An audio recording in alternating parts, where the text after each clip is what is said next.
How you doing? This is Stephen Williams, founder and president of CreditRepairShop.com. In this short video, I'm going to tell you what a charge-off and a write-off is. There's a big misconceptions about charge-offs and write-offs, and people are wondering, what do they mean? It's on my credit report. One of them has charge-off on it. Another account says write-off. Well, they're basically the same thing. And the reason why they have a charge-off or write-off placed on an account, this is where the creditor has given up on getting paid for the account. Now, it doesn't mean that they're going to stop collection activity. What it does is it puts it in a new status on their books where they don't consider it an asset. If you're paying payments to a creditor, your payment is an asset that for money that they loaned out or a charge account that you had.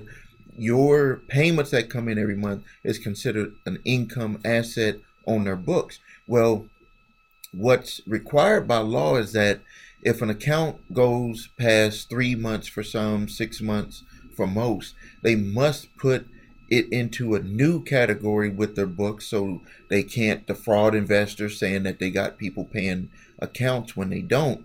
So they have to readjust their books and say that this account is in charge-off or write-off status.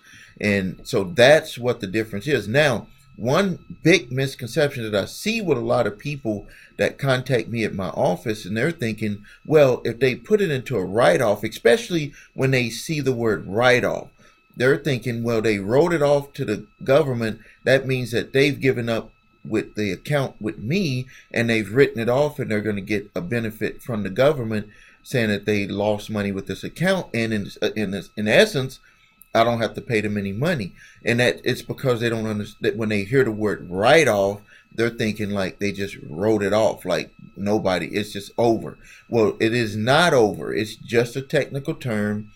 And yes, they are going to file with the government a loss, but they're not going to do it in the loss the way that you may be thinking. There's two ways that they can end up filing that loss. There's one where they could do what's considered a debt forgiveness, where they're going to actually tell the federal government, you owe this $5,000, let's just say, for example, a $5,000 credit card.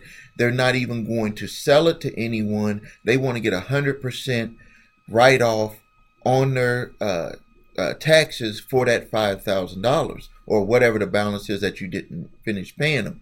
They want 100% of that write-off.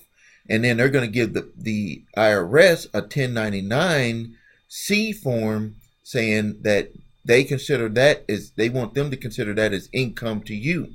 And then the IRS is going to come to you and say, we got what you made at your job, but now we had this 1099-C form saying that you got this additional income from such and such credit card company, and you have to pay taxes on that. So that is, and we have that happen with a lot of clients too.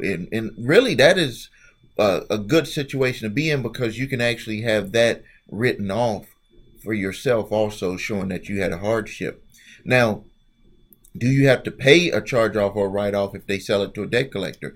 Yes, absolutely. I'm not going to go into that in this video, but yes, absolutely, you do have to pay if it goes into a charge-off and they sell it to a debt collector, if stuff is not proven, which I'm not going to go into in this video. You can refer to my YouTube channel, thecreditrepairshop.com, on how to deal with debts that have been purchased with debt collectors.